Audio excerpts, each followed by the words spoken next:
Hello and welcome to this recording of To Autumn by John Keats. As normal, we're looking at the three assessment criteria, AO1, AO2 and AO3. Please pause the recording to have a look at the detail the exam board are looking for from your response. On the board then is Pat Keats' most famous quote, "Beauty is truth and truth beauty." This perhaps embodies best the meaning behind this poem. Keats didn't have an easy life, and everywhere around him he looked for the best in things. Picture there, John Keats himself, and some key facts about him. Keats is one of the first romantic poets, that is, he explored how much he loved nature and how much he was inspired by nature. He wrote his poem as a reaction to the Enlightenment, which means he felt that mysteries should be exciting rather than be solved. He felt at the time everyone was looking for solutions. How is this made? What is this made from? He would rather just look at a flower and not find out how it was made, but rather just marvel at its beauty. He sought then mystery and excitement in nature. He believed beauty is truth and truth is beauty. Keats suffered much loss in his life as his family either die or leave him. This is what he's thinking about as he walks in Winchester in the poem To Autumn. Keats initially trained as a surgeon, which might mean why he goes into detail about the month itself in his poem, but he gave up this career to write poetry. 6 months after completing the poem To Autumn, he experienced the first signs of tuberculosis, or TB, that would end his life. In the poem, it's almost as though the medically trained poet has understood that his life would soon end, and he's preparing himself for death. Keats then died in 1821, aged just 25. You're now going to watch a short video talking in more depth about Keats and the losses he suffered around the same period. And retained a sense of humour in spite of great personal woe. Almost every aspect of his life was riddled with tragedy. First, his family was plagued by a series of misfortunes. By the time that Keats had turned 15, his brother Edward had died during infancy, his father had perished in a riding accident, and his mother had been lost to tuberculosis, a contagious disease that was commonly known as consumption and that was little understood at the time. The disease typically attacks the lungs, causing the victim to cough blood, grow skeletal and pale, and suffer from feverish sweats. In 1818, consumption also claimed the youngest of Keats's brothers, Tom. The same year had already seen the family disperse when George emigrated to America to etch out a new life as a businessman. Keats thus watched almost all of his immediate relatives move to a faraway part of the world, or out of the world altogether. Yet Keats was not only beset by familial difficulties, but by professional ones. He racked up enormous bills training to become a doctor, only to dedicate his life to poetry instead. The trouble was that his poetry was not particularly well received. Although Keats was admired by a handful of supporters, his work was ripped apart in some of the most eminent periodicals of the day. A particularly scathing review described Endymion as unintelligible, diffuse, tiresome and absurd, and Keats and his friends were mocked as the Cockney school of poetry. They were not from the upper classes of society or the hallowed halls of Oxbridge, and were sneered at as uncouth upstarts. Let's have a look at the poem itself then, and a reading of it. Season of mist and mellow fruitfulness, close bosom friend of the maturing sun, conspiring with him how to load and bless with fruit the vines that round the thatch eaves run, to bend with apples the mossed cottage trees, and fill all fruit with ripeness to the core, to swell the gourd and plump the hazel shells with a sweet kernel, to set budding more and still more later flowers for the bees, until they think warm days will never cease, for summer has o'erbrimmed their clammy cells. Who hath not seen thee oft amid thy store, Sometimes whoever seeks abroad may find thee sitting careless on a granary floor, thy hair soft lifted by the winnowing wind, or in a half-reaped furrow sound asleep, drowsed with the fume of poppies, while thy hook spares the next swathe and all its twined flowers. And sometimes like a gleaner thou dost keep steady thy laden head across a brook, or by a cider press with patient look thou watchest the last oozings hours by hours. Where are the songs of spring? Aye, where are they? Think not of them. Thou hast thy music too. While barred clouds bloom the soft dying day, and touch the stubble plains with rosy hue, then in a wailful choir the small gnats mourn among the river sallows, borne aloft or sinking as the light wind lives or dies. And full-grown lambs loud bleat from hilly bourne, hedge crickets sing, and now with treble soft the redbreast whistles from a garden croft, and gathering swallows twitter in the skies.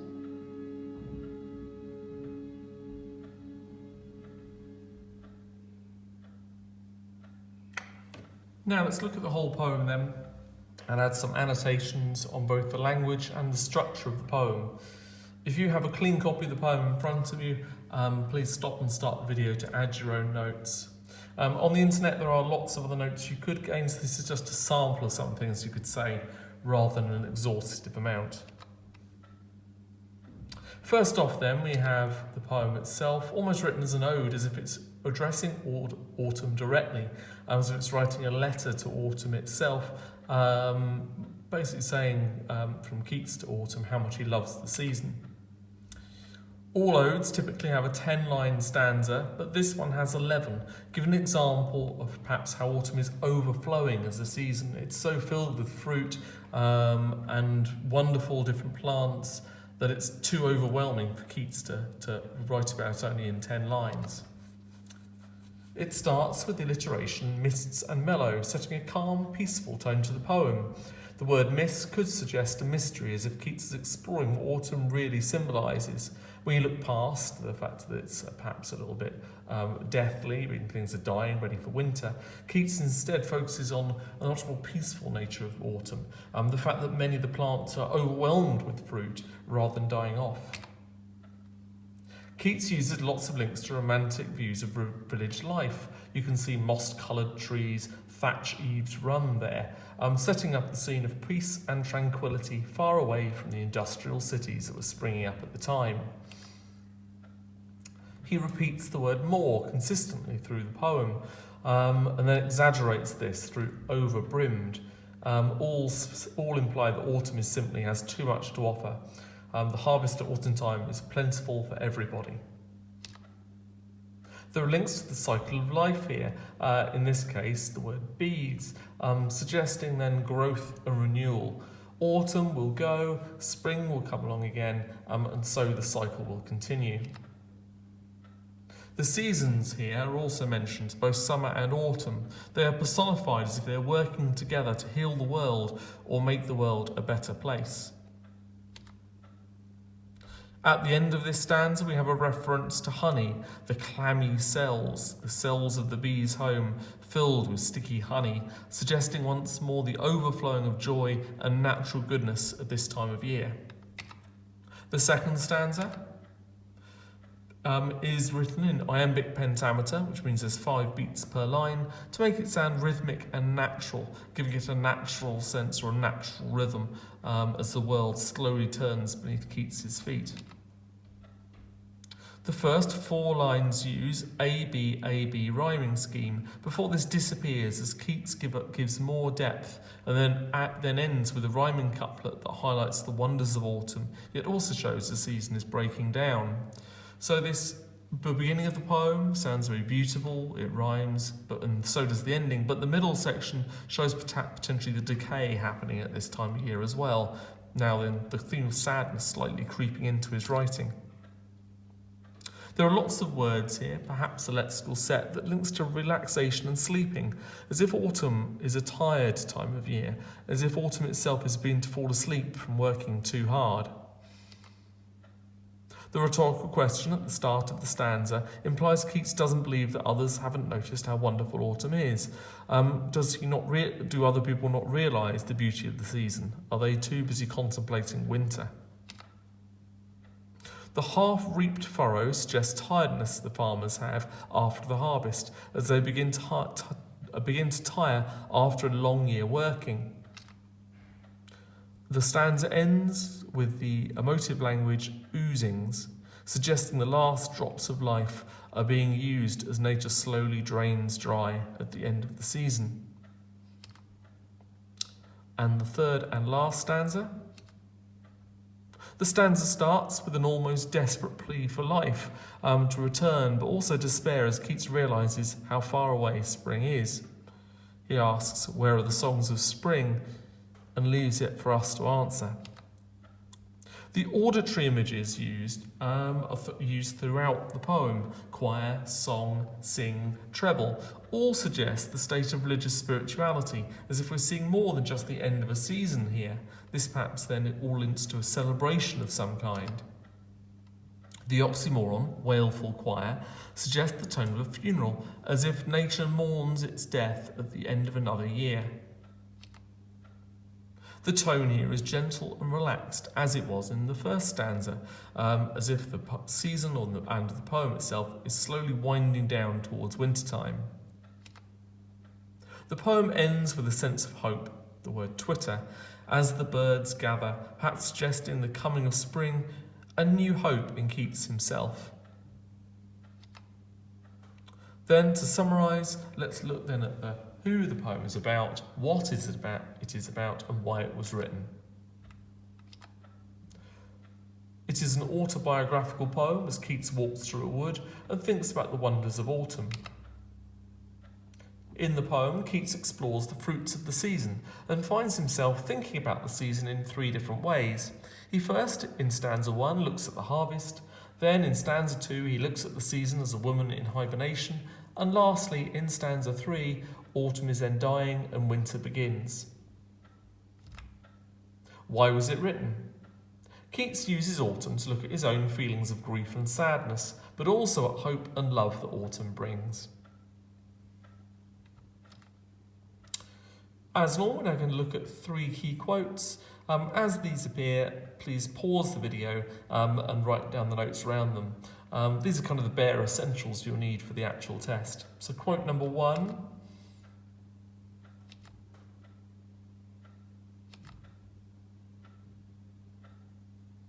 And pause now. Quote number 2.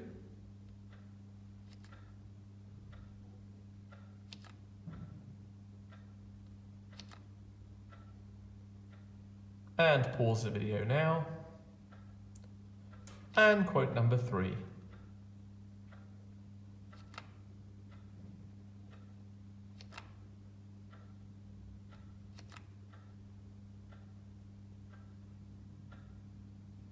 Okay, and pause the video now. As normal, we're now going to look at an essay regarding the poem. In this case, once more, we're going to look at using the 9 steps. Today's example is going to cover all 9 of them and aim for generating a grade 9 answer. This is the question I'm going to focus on then. As you can see, I've written down the 9 steps down the side. As I write my answer, I would literally tick these off. How does the poem To Autumn explore the passing of time? How implies then we're going to be looking at language and structure, looking at the techniques Keats uses, and explore suggests, although the poem is about the passing of time, it's about other things as well, and the exam board are going to expect us to comment on those things. So simplistically, yes, it's about the passing of time, but we'd expect the candidate writing a response to be thinking about other topics the poem might be covering as well. Perhaps love, love of nature, perhaps even grief.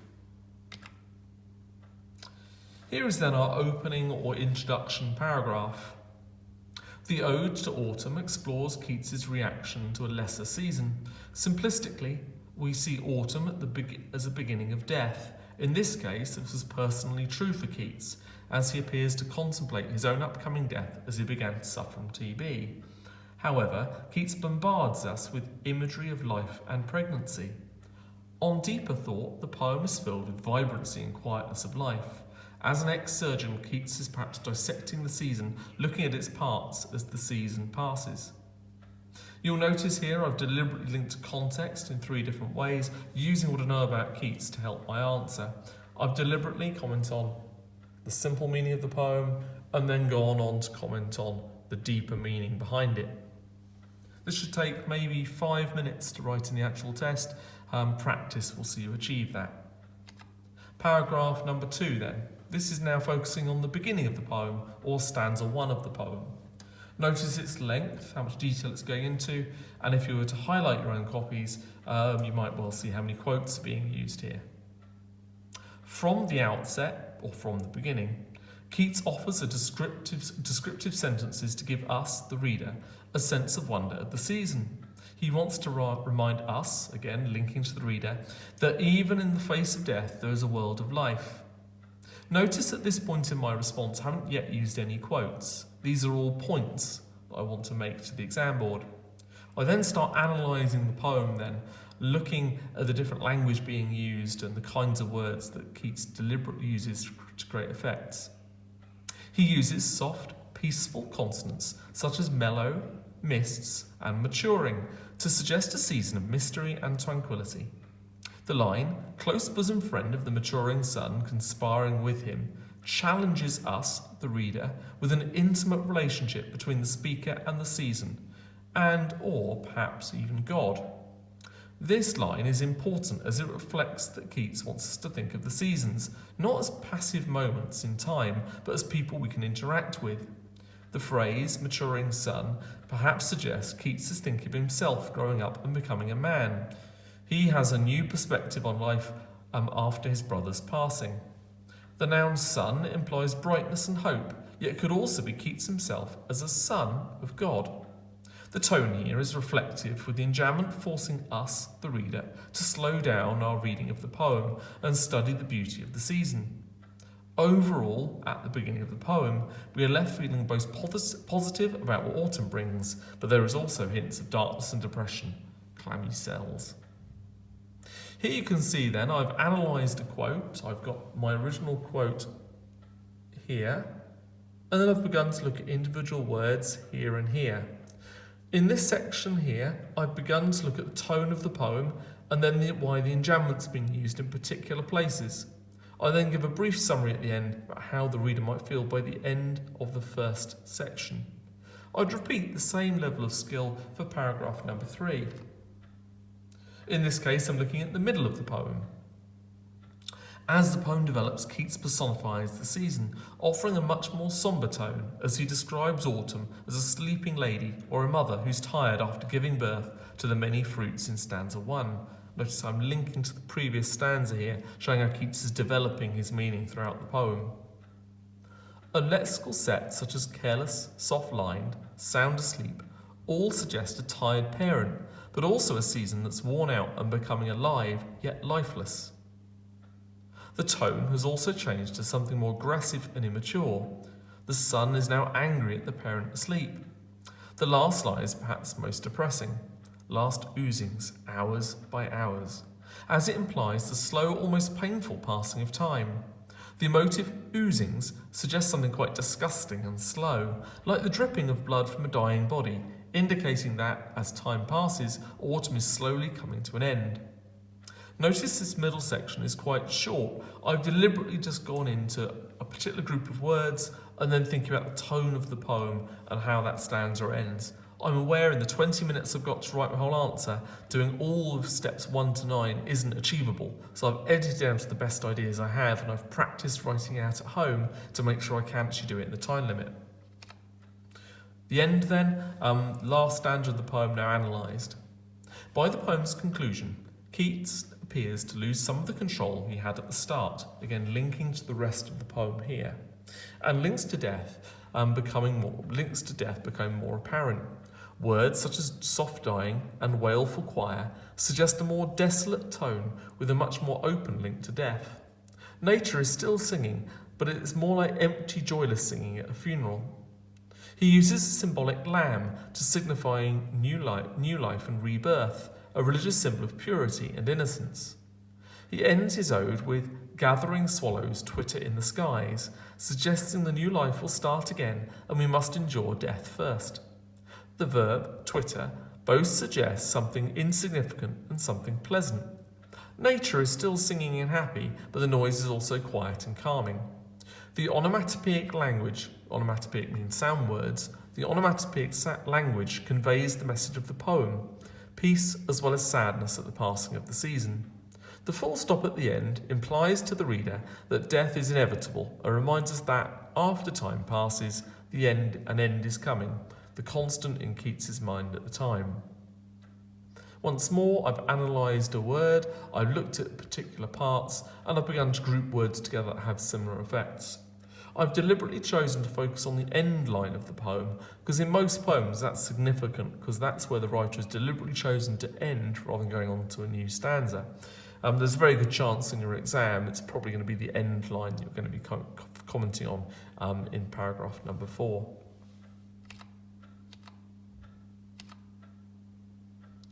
Okay, as I said, this would be around about a grade 9 answer. How exactly does it achieve that grade? It follows the 9 steps or 9 pieces of advice that I've given you in the past.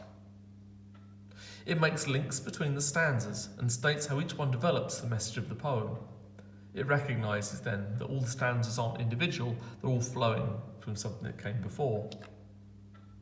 It clearly explains ideas and follows them up with explanations that often link to the question set, in this case, time passing. What 2 things then that could stop you achieving this grade? Not linking points back to the task set, you could easily create what you think is a grade 9 answer, but unless you link to the actual task, you might find the mark is lower than you might expect. And you have to explain the key points you want to make. If you just follow the 9 steps, you could end up with 9 bullet points. Some ideas should be explained using connectives like because. It's just about making your best ideas clear to the exam board to show off what you can do. The aim would now be for any poem to commit an example response to memory. There are different ways you could do this, and potentially it's up to you to decide what works best for you, but the following could be some options. You highlight the parts that link to context in Keats' life.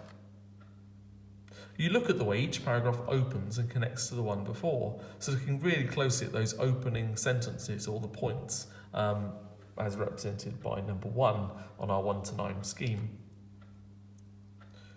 You go through the answer and circle different parts, being very, very clear on which parts link to analysis, which sentences are the ones that get the grade. Have I looked at small details of the poem, and have I clearly explained them to the highest level of skill that I can? When you've read it through and you've done all the things above, the next thing to do would be to take it 1 paragraph at a time. Read each paragraph twice, and then try and write it down from memory. Then check against the original answer and see how many sentences you got right. So in a 9-sentence answer, if you got 6 sentences right, it's only those remaining 3 sentences you'd have to look back at. Highlight in red any sentences you missed out in the example answer, and then read these sentences again. Then you try and rewrite the paragraph, trying to correct or make better all the things you missed out first time round. If you did this pretty much every night or every other night, you quickly remember almost the whole answer. So what next steps are there? Try to create the same quality of answer for Death of a Naturalist, being a poem that's fairly similar in many different ways to Autumn. Below you can see the opening sentences to a possible grade 9 answer to Death of a Naturalist. The theme of time passing, nature, is explored in Heaney's Death of a Naturalist as it simplistically offers a perspective of the child's view of a pond, yet soon becomes a nightmare as he remembers the ugliness of what nature had become. Then, beginning of paragraph number 2, from the outset Heaney juxtaposes the beauty of nature with its raw ugliness as he looks back on a childhood memory. Beginning then of paragraph 3, as the poem develops, Heaney delves deeper into his childhood and tells us more about a memory from primary school. And lastly, we are ended with paragraph number 4. By the second, much longer and last stanza, Heaney looks back as an adult at the nightmare scene from a 50s creature feature horror film, an event that clearly shaped his life and links to the title. It might be a good idea to do a similar thing for many of the poems in the anthology, just creating opening sentences that use the best of what you know about each poem. Thank you very much for listening then. This has been your recording on the poem To Autumn by John Keats.